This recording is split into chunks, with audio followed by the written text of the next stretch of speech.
Hi good morning. അപ്പോൾ എൻ്റെ കയ്യിലൊരു സിമ്പിൾ റെസിപ്പി ഇരിക്കുന്നുണ്ട് കേട്ടോ. കയ്യിൽ വയ്ക്കാവുന്ന അളവിലുള്ള ചെറിയൊരു റെസിപ്പിയാണ്. അതുപോലെ തന്നെ ഏറ്റവും ഈസി ആയിട്ട് ചെയ്യാൻ പറ്റിയ റെസിപ്പിയാണ് നമ്മുടെ ക്യാരറ്റ് പച്ചടി. ക്യാരറ്റ് പച്ചടി നിങ്ങൾ ഉണ്ടാക്കി നോക്കിയിട്ടില്ലെങ്കിൽ ഉറപ്പായിട്ടും ഇന്ന് തന്നെ ഒരു ക്യാരറ്റ് എടുത്തിട്ട് ട്രൈ ചെയ്ത് നോക്കിക്കോളൂ. നന്നായിട്ട് ഇഷ്ടപ്പെടും. ചോറിൻ്റെ കൂടെ വളരെ നല്ലൊരു സൈഡ് ഡിഷാണ്. സദ്യയിലും ഉൾപ്പെടുത്താൻ പറ്റിയ റെസിപ്പിയാണ്. അപ്പോൾ നമുക്ക് എങ്ങനെയാണ് നമ്മുടെ ഈ ഒരു ഈസി ക്യാരറ്റ് പച്ചടി റെഡിയാക്കുന്നതെന്ന് നോക്കാം. നമുക്ക് നമ്മുടെ ഇൻഗ്രീഡിയൻസ് നോക്കാം. വളരെ കുറച്ച് ഇൻഗ്രീഡിയൻസ് ഉപയോഗിച്ചുണ്ടാക്കാൻ പറ്റുന്ന റെസിപ്പിയാണിത്. നമ്മളിപ്പോൾ ഒരു ക്യാരറ്റ് ഇതുപോലെ ചെറുതായിട്ട് കട്ട് ചെയ്തെടുത്തിട്ടുണ്ട്. വളരെ ചെറിയ ക്യൂബ്സ് ആയിട്ട് കട്ട് ചെയ്തെടുത്തിട്ടുണ്ട്. ഒരു ക്യാരറ്റ് എടുത്തിട്ടുള്ളൂ കേട്ടോ. ഒരു ക്യാരറ്റിലേക്കുള്ള അളവുകളാണ് ഞാൻ പറയുന്നത്. 2 പച്ചമുളക്, നല്ല എരിവുള്ള പച്ചമുളകാണെങ്കിൽ ഒരെണ്ണം മതി. മീഡിയം എരിവുള്ളതാണെങ്കിൽ 2 പച്ചമുളക്. പിന്നെ നല്ല കട്ടിപ്പൊളിയുള്ള തൈരാണെങ്കിൽ, നല്ല പൊളിയുള്ള തൈരാണെങ്കിൽ 1/2 കപ്പ് തൈരിൽ താഴെ എടുക്കുക. 1/4 കപ്പിലും കുറച്ചുകൂടി തൈര് എടുക്കുക. പുളി കുറഞ്ഞ തൈരാണെങ്കിൽ ഒരു 3/4 കപ്പ് വരെ എടുക്കുക. ഞാനിപ്പോൾ 3/4 കപ്പ് തൈര് എടുത്തിട്ടുണ്ട്. അപ്പോൾ ആദ്യം നമുക്കിതൊന്ന് വഴറ്റിയൊക്കെ എടുക്കണം. അതിനുശേഷം വേണം നമ്മുടെ പച്ചടി റെഡിയാക്കാൻ.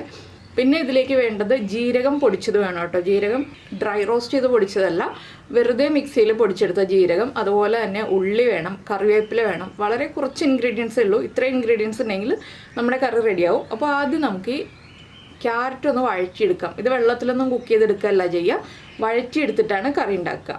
ഇപ്പോൾ നമ്മളൊരു പാൻ ചൂടാക്കാൻ വെച്ചിട്ടുണ്ട്. ഞാനിപ്പോൾ നോൺ സ്റ്റിക്ക് പാനിലാണ് ചെയ്യുന്നത്. കൂടുതൽ ക്വാണ്ടിറ്റി ഒക്കെ ഉണ്ടെങ്കിൽ മൺചട്ടിയിൽ ചെയ്യുക. അതിപ്പോൾ മൺചട്ടിയിൽ ഒട്ടും തന്നെ ഉണ്ടാവില്ല, അതുകൊണ്ടാണ് ഞാൻ നോൺ സ്റ്റിക്ക് പാനിൽ ചെയ്യുന്നത്. ഇതിലേക്ക് കുറച്ച് വെളിച്ചെണ്ണ ഒഴിച്ചിട്ടുണ്ട്.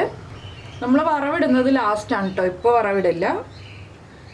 ഇനി ഈ വെളിച്ചെണ്ണയിലേക്ക് നമ്മൾ കട്ട് ചെയ്ത് വെച്ച ക്യാരറ്റ് ഇട്ട് കൊടുക്കാം. അതുപോലെ തന്നെ നമ്മുടെ പച്ചമുളക് സ്പ്ലിറ്റ് ചെയ്തത്, ചെറുതായിട്ട് കട്ട് ചെയ്യൊന്നും വേണ്ട, സ്പ്ലിറ്റ് ചെയ്ത് തന്നെ ചേർത്താൽ മതി. നമുക്ക് പച്ചമുളക് എടുത്ത് മാറ്റാൻ എളുപ്പത്തിനാണ് നമ്മൾ ഇതുപോലെ സ്പ്ലിറ്റ് ചെയ്ത് ചേർക്കുന്നത്. ഇനി ഇത് ചെറിയൊരളവിൽ ഉപ്പും കൂടി ചേർത്തിട്ട് ഒന്ന് വഴറ്റിയെടുക്കുക. ക്യാരറ്റ് സോഫ്റ്റായി വരണം, അതുവരെ നമ്മളൊന്ന് ഇളക്കി കൊടുക്കണം. അപ്പോൾ ചോറിൻ്റെ കൂടെ വളരെ നല്ലൊരു സൈഡ് ഡിഷാണിത്. ഏറ്റവും എളുപ്പത്തിൽ ഉണ്ടാക്കാനും പറ്റും. ഇതുപോലെ തന്നെ നമ്മുടെ ബീട്രൂട്ട് ഉപയോഗിച്ചും ഉണ്ടാക്കാം കേട്ടോ. ബീട്രൂട്ട് ആകുമ്പോൾ കുറച്ച് കൂടുതൽ കുക്കിംഗ് ടൈം ഉണ്ടാവും. ക്യാരറ്റിന് കുക്കിംഗ് ടൈം കുറവാണ്. അതാണ് ക്യാരറ്റ് പച്ചടി ഉണ്ടാക്കാനുള്ള എളുപ്പം നമുക്ക്. അതുപോലെ തന്നെ തൈര് കട്ട ഉടച്ചെടുക്കണം കേട്ടോ. തൈരിൻ്റെ ഒരു ഫോർക്കോ അല്ലെങ്കിൽ ഒരു സ്പൂണോ ഉപയോഗിച്ച് നന്നായിട്ട് കട്ട ഉടച്ചെടുത്തിട്ട് വേണം നമ്മൾ തൈര് ഇതിലേക്ക് ചേർത്ത് കൊടുക്കാനായിട്ട്. പിന്നെ തേങ്ങ അരച്ചിട്ടുള്ള ക്യാരറ്റ് പച്ചടിയുടെ റെസിപ്പി നമ്മൾ നേരത്തെ ചെയ്തിട്ടുണ്ട്. ഇതിപ്പോൾ എല്ലാവർക്കും എളുപ്പത്തിൽ ചെയ്യാൻ പറ്റുന്ന രീതിയിൽ തേങ്ങ അരയ്ക്കാത്ത ക്യാരറ്റ് പച്ചടിയാണ്. അപ്പോൾ നിങ്ങൾക്ക് തേങ്ങ അരച്ചിട്ടുള്ള റെസിപ്പി വേണമെന്നുണ്ടെങ്കിൽ നീതാസ് ടേസ്റ്റ്ലാൻഡ് ക്യാരറ്റ് പച്ചടി എന്ന് പറഞ്ഞ് സെർച്ച് ചെയ്തിട്ടുണ്ടെങ്കിൽ ആ ഒരു റെസിപ്പിയും കിട്ടും. അപ്പോൾ നമ്മുടെ ക്യാരറ്റൊക്കെ ഒന്ന് കുക്കായി തുടങ്ങുന്നുണ്ട്. ഇതിലേക്ക് നമുക്കിനി 1-2 കാര്യങ്ങൾ ചേർക്കാനുണ്ട്. നമ്മൾ ജീരകം അരച്ച് ചേർക്കുകയാണെങ്കിൽ തേങ്ങയുടെ കൂടെ അരച്ച് ചേർക്കാം. ഇപ്പോൾ നമ്മൾ ജീരകം പൊടിച്ചാണല്ലോ ചേർക്കുന്നത്, അതുകൊണ്ട് ഒരു 2 പിഞ്ച് ജീരകപ്പൊടി, പിന്നെ ഒരു തണ്ട് കറിവേപ്പില. എൻ്റെ കയ്യിലുള്ള കറിവേപ്പില വേനലായതുകൊണ്ട് വേഗം ഉണങ്ങി വരികയാണ്. അപ്പോൾ നിങ്ങളുടെ കയ്യിലുള്ള കറിവേപ്പില ഉണങ്ങാതെ സൂക്ഷിക്കാൻ എന്തൊക്കെയാണ് ചെയ്യുന്നതെന്നൊന്ന് കമൻറ്റ് ചെയ്താൽ വലിയ ഉപകാരമായി കേട്ടോ. പിന്നെ ഇതിലേക്ക് നമ്മൾ എരിവിനായിട്ട് മുളക് പൊടിയോ അതുപോലെ തന്നെ കളറിനായിട്ട് മഞ്ഞൾപ്പൊടിയോ ഒന്നും ചേർക്കുന്നില്ല. നിങ്ങൾക്ക് മഞ്ഞൾപ്പൊടി ചേർത്തിട്ട് ആ മഞ്ഞ കളറിൽ പച്ചടി മതിയെന്നുണ്ടെങ്കിൽ ഒരു 2 പിഞ്ച് മഞ്ഞൾപ്പൊടിയും കൂടി ചേർത്ത് കൊടുക്കാം. അപ്പോൾ നമ്മുടെ ക്യാരറ്റ് ഇതുപോലെ ഒന്ന് പ്രസ് ചെയ്ത് നോക്കുക. കട്ടായി വരുന്നുണ്ടെങ്കിൽ നമ്മുടെ ക്യാരറ്റ് കുക്കായി വന്നിട്ടുണ്ട്. കട്ടായിട്ടില്ല എന്നുണ്ടെങ്കിൽ ഒരു മിനിറ്റും കൂടെ ഒന്ന് വഴറ്റിയെടുക്കുക, അത്രയേ ഉള്ളൂ. ഇതുപോലെ ഒരു ക്യാരറ്റ് പീസ് എടുത്തിട്ട് ഇങ്ങനെ ഒന്ന് പ്രസ് ചെയ്ത് നോക്കുക. കട്ടായി വരുന്നുണ്ട്. അപ്പോൾ ഞാൻ ഫ്ലെയിം ഓഫ് ചെയ്യാണ്. കഴിയാറായിട്ടോ കുക്കിംഗ്. ഇത്രയേ ഉള്ളൂ. കുക്കിംഗ് എന്ന് പറയുന്നത് ഇത്രയേ ഉള്ളൂ. ഇനി നമുക്ക് ഈ ഒരു മിക്സിൻ്റെ ചൂട് മാറ്റിയെടുക്കണം. ചൂട് മാറി വന്നിട്ട് വേണം നമുക്ക് ബാക്കിയുള്ള കാര്യങ്ങൾ ചെയ്യാൻ. അപ്പോൾ ജീരകപ്പൊടി നേരത്തെ തന്നെ ചേർക്കാൻ മറക്കരുത്. എന്താണെന്ന് വെച്ചാൽ ജീരകപ്പൊടി ചേർത്തിട്ട് കുറച്ച് സമയം ഒന്ന് ഇളക്കി കൊടുക്കുമ്പോൾ ആ ജീരകപ്പൊടിയുടെ റോ ടേസ്റ്റ് മാറി വരും. ഇനി നമ്മളിതൊന്ന് ഇളക്കി ഒരു 5 മിനിറ്റ് ചൂട് മാറാൻ വേണ്ടി എടുത്ത് വയ്ക്കുക. ഈ സമയത്ത് നമ്മുടെ തൈരുണ്ടല്ലോ, തൈര് ഒരു ഫോർക്ക് എടുത്തിട്ട് ഇതുപോലെ, നല്ല കട്ട തൈരാണല്ലോ, ഒരു ഫോർക്ക് എടുത്തിട്ട് ഇതുപോലെ ഒന്ന് ഉടച്ചെടുക്കാം. മിക്സിയിൽ അടിച്ചെടുക്കരുത്. മിക്സിയിൽ അടിച്ചെടുക്കുമ്പോൾ തൈരിൻ്റെ കൺസിസ്റ്റൻസി മാറിപ്പോവും. അപ്പോൾ നല്ല തിക്കായിട്ട് തന്നെ നമ്മുടെ തൈര് ക്രീമി ആയിട്ടിരിക്കണം. അതിനു വേണ്ടിയാണ് നമ്മളിങ്ങനെ ഫോർക്ക് ഉപയോഗിച്ച് ബീറ്റ് ചെയ്തെടുക്കുന്നത്. സ്പൂൺ ഉപയോഗിച്ചാലും ഇത്ര പെർഫെക്റ്റ് ആവില്ല. ഫോർക്ക് തന്നെ യൂസ് ചെയ്തിട്ട് ഇതുപോലെ ഒന്ന് ഉടച്ചെടുക്കാം. അപ്പോൾ ഇതുപോലെ ക്രീമി കൺസിസ്റ്റൻസി ആയി വരും തൈര്. ഈ തൈരാണ് നമുക്ക് ഇതിലേക്ക് ചേർത്ത് കൊടുക്കേണ്ടത്. അപ്പോൾ നമ്മുടെ ക്യാരറ്റിൻ്റെ മിക്സിൻ്റെ ചൂടൊക്കെ ഒന്ന് മാറി വന്നിട്ടുണ്ട്. ഞാൻ ഇതിലേക്ക് നമ്മൾ ഉടച്ച തൈര് ചേർത്ത് കൊടുക്കുകയാണ്. ആദ്യം കുറച്ച് തൈര് ചേർക്കുക. ഞാൻ പുളിയില്ലാത്ത തൈരായതുകൊണ്ടാണ് ഇത്രയും ചേർക്കുന്നത്. നിങ്ങൾ പുളിയുള്ള തൈരാണെങ്കിൽ ഇതിലും ചെറിയ അളവിൽ ചേർക്കുക. നന്നായിട്ടൊന്ന് ഇളക്കി മിക്സ് ചെയ്യുക. നന്നായിട്ട് മിക്സ് ആവണം കേട്ടോ. പാനിൻ്റെ ചൂടൊക്കെ കുറഞ്ഞതിന് ശേഷം വേണം നമ്മൾ ഇതുപോലെ ഇളക്കി മിക്സ് ചെയ്യാൻ. നന്നായിട്ട് മിക്സ് ആയി കഴിയുമ്പോൾ നമ്മളൊന്ന് ഉപ്പ് ചെക്ക് ചെയ്യുക. ഉപ്പ് കുറവാണെങ്കിൽ ഉപ്പ് ആഡ് ചെയ്ത് കൊടുക്കുക. അങ്ങനെ ഏറ്റവും ഈസി ആയിട്ട് ഉണ്ടാക്കാൻ പറ്റുന്ന ഒരു കറിയാണിത്. ചോറിൻ്റെ കൂടെ നമുക്കിപ്പോൾ സദ്യയിലാണെങ്കിലും വിളമ്പം. സദ്യയിലൊക്കെ പച്ചടി എന്ന് പറയുമ്പോൾ നമുക്ക് വളരെ ചെറിയ ക്വാണ്ടിറ്റി മതിയല്ലോ. അപ്പോൾ നിങ്ങൾ എന്തായാലും ഇതുപോലെ ട്രൈ ചെയ്ത് നോക്കിയിട്ടില്ലെങ്കിൽ ഉറപ്പായിട്ടും ട്രൈ ചെയ്ത് നോക്കിക്കോളൂ കേട്ടോ. ഇനി ഇതിലേക്ക് വറവിടാനുണ്ട്. വറവിട്ടാലേ പച്ചടി കംപ്ലീറ്റ് ആവുള്ളൂ. വറവിടുമ്പോൾ അതിൻ്റെ കാര്യങ്ങളൊക്കെ ഞാൻ പറയാം. എന്താണെന്ന് വെച്ചാൽ ഇതിൽ നമ്മൾ പച്ചടിയിൽ വറവിടുമ്പോൾ പ്രത്യേകിച്ച് ചേർക്കേണ്ട ഒരു കാര്യമുണ്ട്.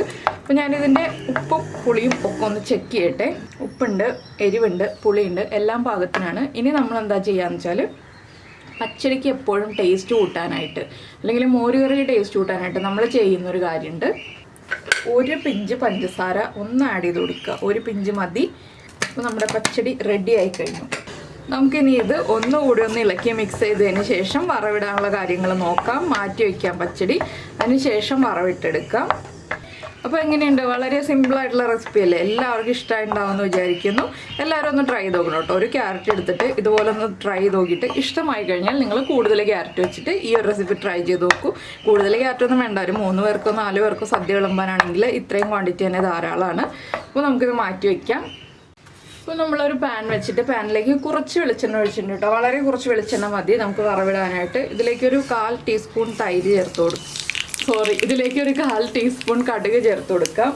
കടുക് പൊട്ടി കഴിയാറായിട്ടുണ്ട്. ഇതിലേക്ക് നമുക്കൊരു 2 പിഞ്ച് ഉലുവയും കൂടി ചേർത്ത് കൊടുക്കാം. ഇതാണ് ഞാൻ നേരത്തെ പറഞ്ഞത് നമ്മുടെ പച്ചടി വറവിടുമ്പോൾ ചേർക്കേണ്ട ഏറ്റവും ഇമ്പോർട്ടൻ്റ് ആയിട്ടുള്ള ഇൻഗ്രീഡിയൻറ്റ് ഉലുവയാണ്. ആ ഉലുവയുടെ ഫ്ലേവറൊക്കെ വന്നാലേ പച്ചടി പെർഫെക്റ്റ് ആവുള്ളൂ. ഇനി നമ്മൾ 2-3 ഉള്ളി ഒന്ന് റൗണ്ടിൽ കട്ട് ചെയ്ത് വെച്ചിട്ടുണ്ട്. അതും കൂടി ചേർക്കാം. ഈ ഉള്ളി ഒന്ന് കളർ മാറി തുടങ്ങുമ്പോൾ നമുക്കിത് പച്ചടിയിലേക്ക് ചേർത്ത് കൊടുക്കാം. അപ്പോൾ ഇതിൻ്റെ കൂടെ ഇനി ചേർക്കുന്നത് എന്താണെന്ന് വെച്ചാൽ നമ്മുടെ വറ്റൽമുളകാണ്. വറ്റൽമുളകൊക്കെ ഞാൻ വളരെ ചെറുതായിട്ടാണ് കട്ട് ചെയ്ത് ചേർക്കുന്നത്. എന്താണെന്ന് വെച്ചാൽ ചെറിയൊരു ക്വാണ്ടിറ്റി അല്ലേ ചെയ്യുന്നുള്ളൂ. അതുകൊണ്ട് ഞാൻ ഇത്രയും ചെറുതായിട്ടാണ് കട്ട് ചെയ്ത് ചേർത്തിട്ടുള്ളത്. ഇനി വറ്റൽമുളകൊന്ന് കുക്കാവട്ടെ. നമ്മുടെ ഉള്ളിയുടെ കളർ മാറട്ടെ. ഇതിലേക്ക് ഇനി കറിവേപ്പിലയും കൂടി ചേർത്ത് കൊടുക്കണം. നമ്മുടെ ഉള്ളി കളർ മാറിക്കൊണ്ടിരിക്കുന്നുണ്ട്. അപ്പോൾ നിങ്ങൾക്ക് ഈ വീഡിയോ ഇഷ്ടമായിട്ടുണ്ടെങ്കിൽ നമ്മുടെ വീഡിയോയുടെ താഴെ ഒന്ന് കമൻറ്റ് ചെയ്യാൻ മറന്നു പോരുത് കേട്ടോ. ഇതുപോലെയുള്ള റെസിപ്പികൾ നിങ്ങൾ ട്രൈ ചെയ്യാറുണ്ടോ എന്നും കൂടി കമൻറ്റ് ചെയ്യണേ. അതുപോലെ തന്നെ നിങ്ങൾക്ക് ഇഷ്ടപ്പെടുന്ന റെസിപ്പികൾ കുക്കിംഗ് താല്പര്യമുള്ള നിങ്ങളുടെ ഫ്രണ്ട്സിനൊക്കെ ഒന്ന് ഷെയർ ചെയ്ത് കൊടുക്കണേ. അപ്പോൾ നമ്മുടെ ഉള്ളിയുടെ കളർ മാറിയിട്ട് നമുക്കിത് പച്ചടിയിലേക്ക് ചേർത്ത് കൊടുക്കാം. ഞാനിപ്പോൾ കുറച്ച് പച്ചടിയിലേക്ക് ചേർക്കുന്നുള്ളൂ. എന്താണെന്ന് വെച്ചാൽ നമുക്ക് ഫൈനൽ ഗാർണിഷിങ്ങിനായിട്ട് കുറച്ച് മാറ്റി വെക്കണം. ഇപ്പോൾ കുറച്ച് പച്ചടിയിലേക്ക് ചേർത്തിട്ടുണ്ട്. ഇതൊന്ന് ഇളക്കി മിക്സ് ചെയ്യുക. നമുക്ക് ഉടനെ തന്നെ ഉപയോഗിക്കാം കേട്ടോ ഈ ഒരു പച്ചടി. അധിക സമയമൊന്നും മാറ്റി വയ്ക്കേണ്ട ആവശ്യമില്ല. അപ്പോൾ നിങ്ങൾ ശ്രദ്ധിക്കേണ്ട കാര്യം പുളി ഒരുപാടുള്ള തൈരായിരിക്കരുത് എന്നുള്ളത് മാത്രമേ ഉള്ളൂ. അങ്ങനെ നമ്മുടെ ക്യാരറ്റ് പച്ചടിയുടെ കുക്കിംഗ് കംപ്ലീറ്റ് കഴിഞ്ഞു. ഇനി സെർവ് ചെയ്യാന്നുള്ള പരിപാടിയാണ്. ഒരു ബൗളിലേക്ക് സെർവ് ചെയ്തിട്ട് നമ്മൾ മാറ്റി വെച്ചിരിക്കുന്ന വറവും കൂടി അതിൻ്റെ മുകളിലേക്ക് ഇട്ടിട്ട് നമുക്ക് നമ്മുടെ വീട്ടിലെ ഫാമിലി മെമ്പേഴ്സിനോ അല്ലെങ്കിൽ നമ്മുടെ ഗസ്റ്റിനോ ഒക്കെ സെർവ് ചെയ്യാവുന്നതാണ്. അപ്പോൾ എന്തായാലും നിങ്ങൾക്ക് എല്ലാവർക്കും ഈ ഒരു വീഡിയോ ഇഷ്ടമായിട്ടുണ്ടാവുമെന്ന് വിചാരിക്കുന്നു. പിന്നെ നമ്മുടെ ചാനൽ ആദ്യമായിട്ട് കാണുകയാണെങ്കിൽ നമ്മുടെ വീഡിയോ പ്രസൻറ്റ് ചെയ്യുന്ന രീതിയൊക്കെ ഇഷ്ടമായിരുന്നുണ്ടെങ്കിൽ നമ്മുടെ ചാനലൊന്ന് സബ്സ്ക്രൈബ് ചെയ്ത് സപ്പോർട്ട് ചെയ്യണേ. സബ്സ്ക്രൈബ് ചെയ്യുന്നതിന് ഈ വീഡിയോയുടെ താഴെയുള്ള റെഡ് സബ്സ്ക്രൈബ് ബട്ടൺ ഒന്ന് ക്ലിക്ക് ചെയ്യുക. അതിൻ്റെ റൈറ്റ് സൈഡിലുള്ള ബെൽ ഐക്കണും ക്ലിക്ക് ചെയ്യുക. അപ്പോൾ ഓൾ എന്നൊരു ഓപ്ഷൻ കാണാം. ആ ഓളും കൂടി പ്രസ് ചെയ്തിട്ടുണ്ടെങ്കിൽ ഞാൻ എപ്പോഴും വീഡിയോ അപ്ലോഡ് ചെയ്യുമ്പോൾ നിങ്ങൾക്ക് നോട്ടിഫിക്കേഷൻ വരും. അപ്പോൾ ഞാൻ ഇതൊരു ബൗളിലേക്ക് മാറ്റട്ടെ. അപ്പോൾ നമ്മുടെ പച്ചടി നമ്മളൊരു ബൗളിലേക്ക് മാറ്റിയിട്ടുണ്ട്. അപ്പോൾ എല്ലാവരും ഉണ്ടാക്കി നോക്കിയിട്ട് കമൻസൊക്കെ അറിയിക്കുക. അതുപോലെ തന്നെ ഉണ്ടാക്കി കഴിഞ്ഞിട്ട് ഫോട്ടോ എടുക്കുകയാണെങ്കിൽ ആ ഫോട്ടോ ഒന്ന് വാട്സാപ്പ് ചെയ്ത് തരിക. അപ്പോൾ എന്തായാലും നമുക്ക് നമ്മുടെ അടുത്തൊരു റെസിപ്പിയുമായിട്ട് അടുത്ത ദിവസം വീണ്ടും കാണാം.